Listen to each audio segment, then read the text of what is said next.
नमस्कार। ब्रेक के बाद खबरों में एक बार फिर से आपका स्वागत है और अब बात करते हैं राजधानी रांची की।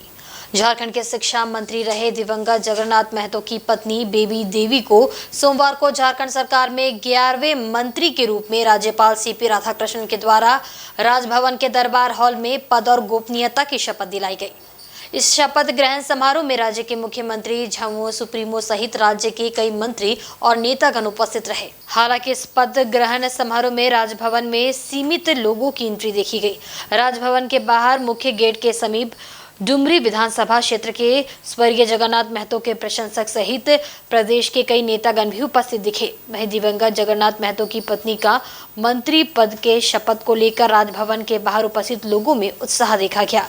विदित हो कि झारखंड के शिक्षा मंत्री के निधन के बाद झारखंड में 11वें मंत्री के रूप में सीट खाली थी। वहीं राजधानी रांची के डोरवंडा डाकघर के समीप all India postal employees union postman and MTS की ओर से अपनी 25 सूत्री मांगों को लेकर एक दिवसीय सांकेतिक धरना प्रदर्शन किया गया। इस मौके पर काफी संख्या में पोस्टल कर्मी मौजूद रहे। इस धरना प्रदर्शन के माध्यम से यूनियन के लोगों ने अपनी मांगों को रखते हुए कहा कि पुरानी पेंशन लागू करने सहित उनकी अन्य 24 मांगे हैं जिन्हें अविलंब मानी जाए। ऐसा नहीं होने पर आगामी 20 और 21 जुलाई को केंद्रीय स्तर पर संसद के समीप विरोध प्रदर्शन और धरना की यूनियन की ओर से चेतावनी दी गई।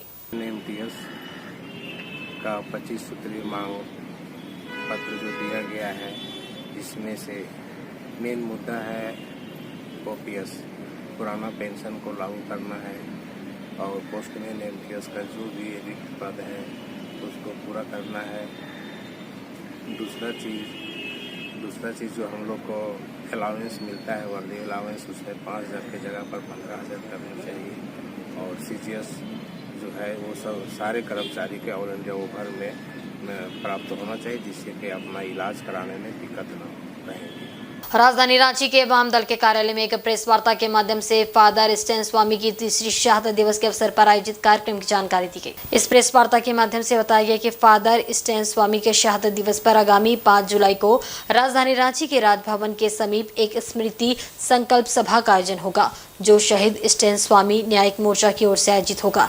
सभा के माध्यम से फादर विचारों को और उद्देश्यों को लोगों के बीच सार्वजनिक रूप से रखा जाएगा। साथ ही भीमा कोरे गांव के फर्जी मुकदमे में जो अभी तक लगातार जेल में बंद हैं, उन पर चल रहे मुकदमे को रद्द करने की मांग के उद्देश्य से राष्ट्रपति को लेटर देने के लिए महाधरना दिया जाएगा। साथ ही सामाजिक कार्यकर्ता ने बताया कि पूरे देश भर में जल, जंगल, जमीन और मानव मूल्यों के सवालों पर इस दिन विभिन्न प्रकार के कार्यक्रमों का आयोजन होगा।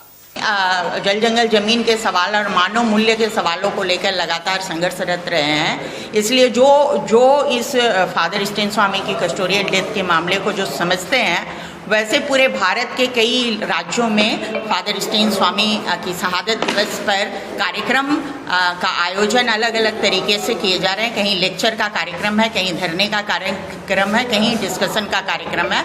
तो ऐसे तमिलनाडु, मदुरई, हिमाचल और दिल्ली, झारखंड 5 राज्यों में मुझे पता है कि वहाँ कार्यक्रम हो रहे हैं 5 जुलाई को। इसके अलावा देश के अन्य राज्यों में भी होंगे। इधर पश्चिमी सिंहभूम जिले के कराईकेला थाना क्षेत्र के झुमरो गांव के गुटू साई में उस वक्त सनसनी फैल गई जब एक बुजुर्ग दंपत्ति की लाश उन्हीं के घर के बाहर बरामद की गई। लाश पर धारदार हथियार के हमले से गहरे जख्म के निशान थे। बुजुर्ग दंपत्ति की हत्या किसने की है, ये खुलासा नहीं हो पाया है, लेकिन हत्या को लेकर पुलिस ने जांच शुरू कर दी है। आशंका व्यक्त की जा रही है कि डायन या जमीन विवाद के कारण हत्या की गई होगी। घटना के बाद से क्षेत्र में दहशत का माहौल है।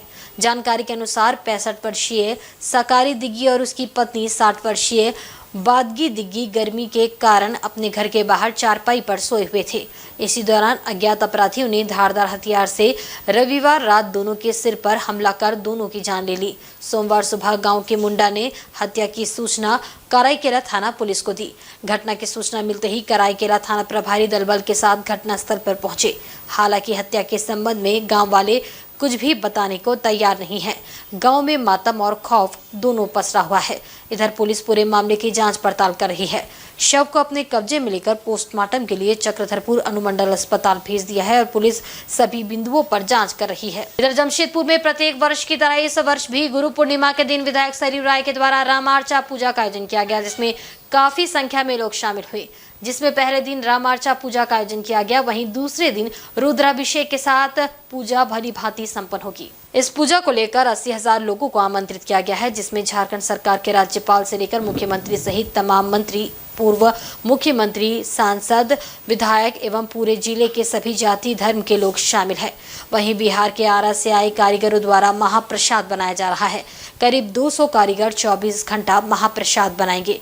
उधर रामार्चा पूजा को लेकर लोगों में काफी उत्साह है। रामार्चा पूजा के पहले दिन जजमान के रूप में उनके साथ परिवार के काफी करीबी लोग पूजन में शामिल हुए। ये पूजा सुबह लगभग 8 बजे से शुरू हुई, जो दोपहर बाद तक चलती रही। 4 जुलाई को पूजा पूर्णाहुति के बाद 12 बजे से रात्रि 11 बजे तक प्रसाद का वितरण होगा, जिसमें शहर के गणमान्य लोगों के साथ हजारों लोग प्रसाद ग्रहण में शामिल होंगे। 2000 से हम लोग रामार्चा पूजा कर रहे हैं।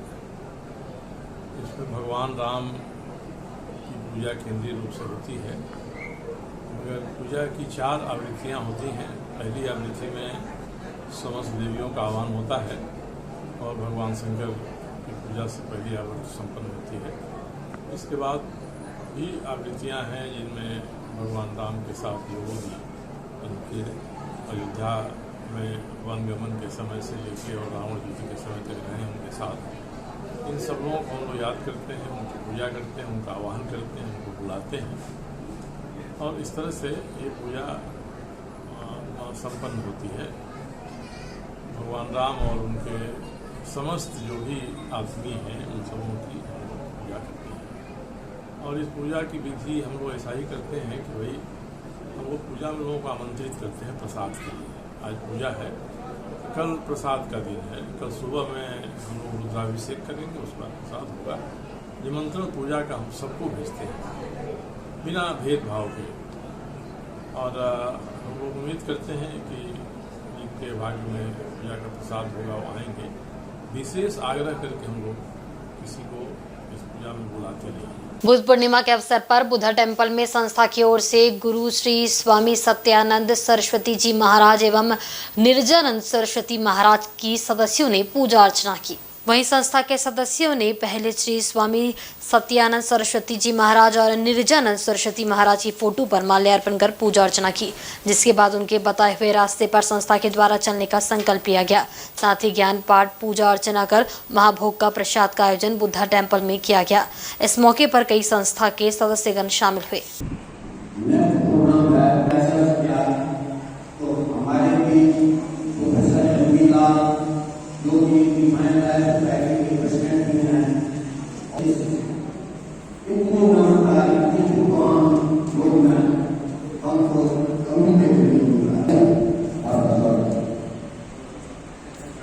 इधर गुरु पूर्णिमा को लेकर पतंजलि योग संस्था की ओर से सांची स्थित निजी होटल में गुरु पूर्णिमा महोत्सव मनाया गया, जहां सैकड़ों महिलाएं इस महोत्सव में शामिल हुई। गुरु पूर्णिमा को लेकर महिला पतंजलि योग समिति के द्वारा सांची के एक होटल में कार्यक्रम का आयोजन किया गया था, जहां महिला समिति के लगभग 200 महिलाओं के द्वारा योगासन के ऊपर एक नाटक का मंचन किया गया। वहीं महिला पतंजलि योग समिति की योग शिक्षिका, जो मुफ्त में गांव-गांव जाकर योग की शिक्षा दे रही है, उन शिक्षकों को सम्मानित किया गया। गुरु आज जो चाहते हैं आपसे अपने शिष्यों से, गुरु जैसा हो जाना ही गुरु पूर्णिमा का सही सात्विक अर्थ है। और आज महिला पतंजलि योग समिति जमशेदपुर की तरफ से आज करीब 300 बहनों का यहाँ कार्यक्रम चल रहा है और सभी अपने भाव को प्रकट कर रहे हैं। आज हम लोग एक विशेष संकल्प लेने जा रहे हैं गुरु पूर्णिमा के अवसर पर, क्योंकि स्वामी जी चाहते हैं कि योग को हम गांव-गांव तक पहुंचाएं। तो आज आपको मैं विश्वास दिलाना चाह रही हूँ कि इस साल 2023 दिसंबर माह तक हम लोग पूर्वी सिंहभूम के एक-एक गांव में एक-एक नियमित क्लास खोलने जा रहे हैं, जिसके लिए हम लोग पूरी शक्ति लगा दी है। हमारी पूरी टीम तैयार है। मुझे लगता है कि इससे अच्छा गुरु दक्षिणा हम सब बहनों की तरफ से दूसरा नहीं हो सकता है। इधर सरायकेला जिले के आदित्यपुर स्थित पुराने थाना भवन में सोमवार को गुरु पूर्णिमा के पावन अवसर पर यातायात थाना भवन का शुभारंभ किया गया। गुरु पूर्णिमा के अवसर पर यातायात थाना भवन का विधिवत शुभारंभ किया गया। पूजा पाठ के साथ थाना भवन अब पूरी तरह से कार्यरत रहेगा। इस मौके पर मौजूद यातायात प्रभारी राजेश कुमार सिंह ने बताया कि पूर्व में गम्हरिया थाना के एकमात्र कमरे में ट्रैफिक थाना का संचालन किया जा रहा था, जिससे कठिनाई हो रही थी। बाद में वरीय अधिकारियों से निर्देश प्राप्त कर आदित्यपुर थाना के पुराने भवन को यातायात थाने में तब्दील किया गया और आज इसका शुभारंभ किया जा रहा है। इन्होंने बताया कि यहां थाना भवन संचालित होने से ट्रैफिक पुलिस कर्मियों को कार्य करने में सहूलियत होगी और लोगों को भी अब यातायात थाना के लिए गम्हरिया का चक्कर नहीं काटना पड़ेगा। गम्हरिया थाना से शिफ्ट कर गए हैं आदित्यपुर पुराने भवन में। यातायात थाना का जगह गम्हरिया थाना कैंपस में हम लोग का जो चल रहा था, वहाँ एक रूम में चलता था, जिसमें कि कार्य करने में काफ़ी कठिनाइयों का सामना करना पड़ता था। इसलिए हम लोग पुराना आदित्यपुर थाना में भवन में शिफ्ट कर गए हैं। आज के बाद किसी भी पब्लिक को कोई समस्या होगी तो हम लोग का पास यहाँ आए, अपना समस्या रखे, उसको हम लोग दूर कर देंगे। चक्रधरपुर के पूसा लोटा में यूथ क्लब पूसा लोटा की ओर से आयोजित 2 दिवसीय फुटबॉल प्रतियोगिता में मनोज एफसी की टीम ने जीत हासिल की है। इस प्रतियोगिता के फाइनल मुकाबले में मनोज एफसी का मुकाबला BTMC राघोई से हुआ, जिसे मनोज एफसी की टीम ने 1-0 के अंतर से जीत लिया। इस प्रतियोगिता के समापन समारोह में मुख्य अतिथि के रूप में झारखंड मुक्ति मोर्चा के नेता साहदी सोम गुरु आशीर्वाद योजना के अध्यक्ष सनी उरांव उपस्थित थे। उनके साथ विशिष्ट अतिथि के रूप में सिलफोड़ी पंचायत की मुखिया सुश्री मेलानी बोदरा सहित अन्य मौजूद रहे। अतिथियों के हाथों विजेताओं को पुरस्कृत कर सम्मानित किया गया। टूर्नामेंट को सफल बनाने में जाटा बोदरा, थॉमस बोईपाई सहित यूथ क्लब पूसा लोटा के संरक्षक तूराम सावड़ एवं अध्यक्ष देवेंद्र हेम्ब्रम एवं उनके सहयोगियों का महत्वपूर्ण योगदान रहा। एक मौका मिलेगी यहाँ पर नासिर पास की साफ सुथरे पास रावण, फिर बार वापसी का दौर यहाँ से रावण की टीम के इसलिए भी अहम है क्योंकि एक स्कोर यहाँ पर लेकर रहा है किस सीजन में रावण की ओर लड़ रहा था, इसकी रेल लगेगी। मूसाबनी में गर्जन के साथ झमाझम बारिश हुई, जिससे तापमान में गिरावट आई और लोगों को गर्मी से थोड़ी राहत मिली। इस दौरान जहां लोग छाता और रेनकोट में दिखे तो कुछ लोग भीगते हुए बारिश का आनंद लेते दिखे। तेज गर्जन के साथ हुई झमाझम बारिश में रास्ते में जल जमाव की स्थिति भी बन गई। हाँ, लेकिन बारिश के कारण यहाँ के तापमान में काफी गिरावट आई है, जिससे लंबे समय से गर्मी से परेशान लोगों को काफी राहत मिली है। साथ ही अच्छी बारिश से किसानों को उम्मीद है कि धान की खेती में फायदा पहुंचेगा। और आज के बुलेटिन में बस इतना ही। कल फिर हाजिर होंगे कुछ नई खबरों के साथ। तब तक देखते रहें इनसाइड झारखंड न्यूज। नमस्कार।